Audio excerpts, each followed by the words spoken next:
bagi orang yang menghendaki fikih Imam Syafi'i. Disertai dengan dua peringatan dari Imam Syafi'i, yaitu dia melarang untuk ditaklidi dan dia melarang untuk taklid kepada orang lain. Dan ini kenyataan pahit yang kita lihat di tanah air kita. Banyak orang yang taklid. Sampai saya sering dengar bahwasanya kalau orang sudah masuk dalam satu mazhab nggak boleh keluar ke mazhab yang lain.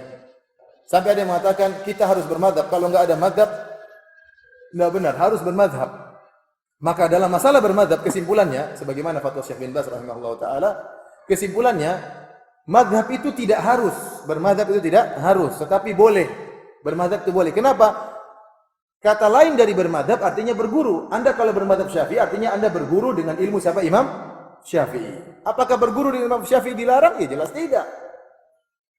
Seorang tatkala mengatakan saya bermadzhab Maliki artinya saya belajar agama dengan metode dan kaidah-kaidah yang telah dijelaskan oleh Al-Imam Malik. Maka saya berguru dengan Imam Malik, maka dikatakan saya bermadzhab dengan madzhab apa? Maliki.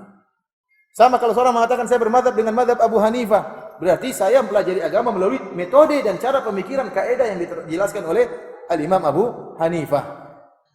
Oleh karenanya, bolehkah bermadzhab? Jawabannya jelas boleh. Karena ada orang mengatakan tidak boleh bermadzhab. Siapa yang bilang tidak boleh? Banyak ulama salaf bermadzhab. Syekh Muhammad bin Abdul Wahhab rahimahullah bermadzhab Hambali. Syekh Islam Ibnu Taimiyah rahimahullah bermadzhab apa? Hambali. Jadi bermadzhab itu boleh, yang dilarang kalau fanatik. Yang dilarang kalau apa? Fanatik mazhab. Kenapa? Karena para imam mazhab tidak pernah mengajarkan fanatik. Tidak pernah mengajarkan fanatik. Ada yang mengatakan tidak boleh kita bermazhab. Terus kamu belajar sama siapa? Ya sama guru saya. Sama, kamu mazhab gurumu kalau begitu. Ya. Mending saya berguru sama Imam Syafi'i daripada gurumu yang enggak jelas ilmunya. Tidak. Gurunya bisa apa? Quran juga masih goyang-goyang, hadis enggak jelas. Ya. Kaidah enggak tahu buku kaidah apa yang pernah dia buat. Tulisannya yang jiplak misalnya, terus saya tidak boleh bermadzhab Syafi'i, terus harus bermadzhab sama gurumu. Oleh karenanya pernyataan tidak boleh bermadzhab juga salah. Ada yang tidak boleh bermadzhab, ini juga tidak benar, ini bid'ah juga. Kalau gitu ente bermadzhab, ente berguru sama siapa? Karena arti bermadzhab artinya apa? Berguru sebenarnya. Saya ulangi, para imam 4 mazhab tidak pernah sengaja buat apa? Mazhab itu berjalan dengan sendirinya. Demikian juga perkataan harus bermadzhab juga salah, keliru. Kenapa? Karena mazhab-mazhab itu muncul belakangan. Nah, bagaimana dengan para sahabat dulu mazhabnya apa? Abu Bakar rahimahullah dulu mazhabnya apa? Imam Syafi'i belum lahir. Imam Abu Hanifah belum lahir, Imam Malik belum lahir. Mazhabnya apa Abu Bakar? Mazhabnya apa Umar? Apa mazhabnya Utsman? Apa mazhabnya Ali? Mazhabnya mazhab Rasulullah sallallahu alaihi wasallam. Jadi mengatakan harus bermazhab juga tidak benar. Tidak ada keharusan. Yang harus adalah mengikuti Al-Quran dan Sunnah dengan pemahaman para salaf. Tetapi apakah kita boleh memahami pemahaman para salaf melalui metode Abu Hanifah? Boleh. Bolehkah kita memahami pemahaman salaf dengan metode Imam Syafi'i? Boleh, dengan mazhab Syafi'i. Atau dengan mazhab Imam Ahmad atau mazhab dengan Imam Malik. Di antara dalil bahwasanya tidak ada kewajiban bermazhab, buktinya Imam Malik tidak pernah menyuruh murid-muridnya harus bermazhab dengan mazhab dia. Imam Syafi'i sendiri tidak taklid kepada Imam Malik. Bahkan dia punya mazhab yang baru, menyelisih gurunya sendiri. Bahkan Imam Syafi'i membantah gurunya dalam beberapa bantahan. Terkadang bantahan Imam Syafi'i sendiri keras terhadap gurunya, terkadang. Demikian juga Imam Syafi'i tidak pernah menyuruh murid-muridnya harus bermazhab dengan mazhab dia. Buktinya di antara muridnya adalah Imam Ahmad. Tidak bertaklid kepada Imam Syafi'i meskipun dia mengakui ilmunya Imam Syafi'i dan dia mengatakan Imam Syafi'i seperti matahari bagi bumi, toh dia punya mazhab sendiri. Mazhab Imam Ahmad menunjukkan mereka tidak pernah taklid di antara mereka.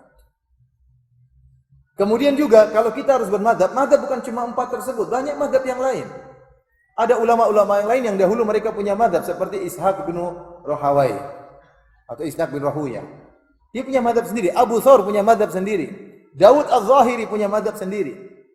Tetapi mazhab-mazhab ini menjadi musnah, sudah tidak ada lagi, hilang, ditelan masa. Kenapa? Murid-muridnya tidak mengembangkan. Ini nasib seorang guru kalau muridnya tidak perhatian seperti itu. Akhirnya apa? Hilang, ditelan masa. Ya. Sehingga mazhab-mazhab tersebut tidak berkembang. Padahal dahulu ada mazhab tersebut dan nukilan-nukilan pendapat mereka masih dinukil. Misalnya kalau untuk baca Sunan Tirmidzi, Imam Tirmidzi rahimahullah dalam sunannya sering menukil. Dan inilah pendapat si fulan karena mereka dahulu punya mazhab. Sekarang sudah tidak ada. Kenapa? Karena tidak ada yang mengembangkan ilmu mereka. Sampai mazhab Zahiriyah saja sekarang hampir-hampir tidak ada. Kenapa mazhab Zahiriyah masih eksis? Karena bukunya ada. Seperti Al-Imam Ibnu Hazm punya buku Al-Muhalla sampai sekarang masih ada sehingga dibaca, sehingga masih terus ada mazhab Zahiriyah. Padahal dari sisi guru-guru, dari sisi pondok hampir-hampir enggak ada di dunia sekarang ini ada pondok bermadzhab Zahiri, hampir-hampir enggak ada. Adapun pondok bermadzhab Hanafi masih banyak. Adapun pondok-pondok bermadzhab Syafi'i masih banyak di tanah air kita. Adapun pondok-pondok bermadzhab Maliki masih banyak di Afrika. Adapun pondok-pondok bermadzhab Hambali masih banyak di daerah Timur Tengah, ya, seperti Saudi, kemudian di Kuwait dan yang lainnya. Dari sini kita tahu bahwasanya pernyataan wajib bermadzhab juga keliru dan pernyataan tidak boleh bermadzhab juga apa? Juga keliru. Makanya saya sering mendengar keluh kesah orang-orang yang haji dan umrah tatkala di Madinah. Mereka datang, Ustaz, kita ini bermadzhab Syafi'i, Ustaz. Terus repotnya Ustaz, kalau kita tawaf kita pasti nyentuh wanita yang bukan mahram kita. Dan dalam madzhab Syafi'i menyentuh wanita batal hukumnya. Wah, repot Ustaz, kalau lagi tawaf orang lagi rame, batal lagi gimana cara tawaf? Padahal kalau batal wudu, tawaf tidak sah menurut empat madzhab. Mereka bingung. Sampai akhirnya ada yang memberi caranya kamu merubah madhabmu tatkala itu karena darurat. Iya benar, ini difatwakan. Sampai ada niat, aku berniat untuk merubah madhabku dari madhab Syafi'i kepada madhab Maliki sementara. Tapi diniatkan. Sehingga ada yang mengatakan caranya kamu wudunya sudah wudu model Maliki, jangan wudu Syafi'i. Wudu Syafi'i kan cuma gini-gini katanya. Wudu Maliki harus dirubah. Kenapa? Supaya pembatal wudunya juga pembatal wudu Maliki. Nah, menurut Imam Malik, menyentuh wanita itu tidak membatalkan apa? Wudu. Nah, kamu jangan wudu dengan madhab Syafi'i. Wudulah dengan madhab apa? Malik. Sampai timbul fatwa seperti ini. Apakah Imam Syafi'i pernah mengajarkan kalau kamu kepepet rubah madhabmu? Tidak ada juga. Jadi saya katakan kalau kamu bermadhab Syafi'i dan kamu yakini kebenarannya, harus kamu konsekuensi. Komitmen dengan madhab tersebut. Terus bagaimana Ustaz? Ya sudah, kamu kalau umrah tahan, jangan sampai kesentuh. Tutup tanganmu dengan kain ihrammu. Madhab Syafi'i nyentuh istri batal. Jangan pegang-pegang istrimu kalau tawaf. Ini konsekuensi seperti itu. Kalau istrimu pegang kain, jangan pegang apa secara langsung. Kalau batal ya wudu di situ. Ini kalau mau komitmen dengan madhab Syafi'i dalam masalah tawaf, bahwasanya menentu wanita batalkan wudu. Tapi kalau saya jelaskan, menurut saya lebih mengkuatkan pendapat gurunya Imam Syafi'i, pendapat Imam Malik, bahwasanya menyentuh istri atau menyentuh wanita tanpa syahwat tidak membatalkan wudu. Ya, tapi saya tidak bisa paksa mereka, saya cuma jelaskan. Tapi pernyataan boleh rubah madhab ini ini jadi tanda tanya. Memang Imam Syafi'i tidak pernah mengharuskan dia harus bermadhab seperti dia. Kenapa? Kalau kita mengatakan seorang kalau sudah madhab Syafi'i enggak boleh keluar, ini melazimkan Imam Syafi'i maksum. Berarti semua kebenaran berada pada satu madhab saja. Dan ini melazimkan Imam Syafi'i Nabi yang lain. Seperti kedudukannya seperti Rasulullah SAW. Baru saya berpendapat harus bermadhab Hanafi, enggak boleh keluar-keluar, maka seakan-akan Imam Abu Hanifah maksum. Kelazimannya demikian. Loh, kenapa saya enggak boleh keluar di madhab Abu Hanifah? Kalau kamu keluar kamu sesat, berarti Abu Hanifah tidak boleh diselisih, berarti dia maksum, sama seperti Rasulullah sallallahu alaihi wasallam. Dan ini tidak pernah ya dinyatakan oleh para imam. Mereka sendiri tidak pernah mengajak orang untuk bermadhab dengan madhab dia. Mereka hanya mengajarkan sebagai guru dan banyak yang mengikuti. Tidak pernah mereka mengajarkan untuk taklid kepada mereka.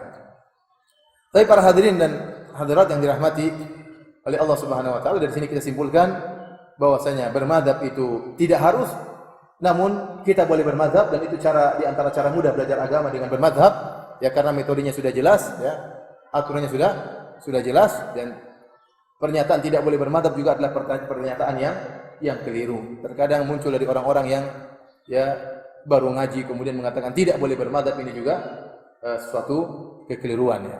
Kenapa? Bagaimanapun seorang dia pasti bermadhab, karena bermadhab secara gampangannya kita katakan berguru.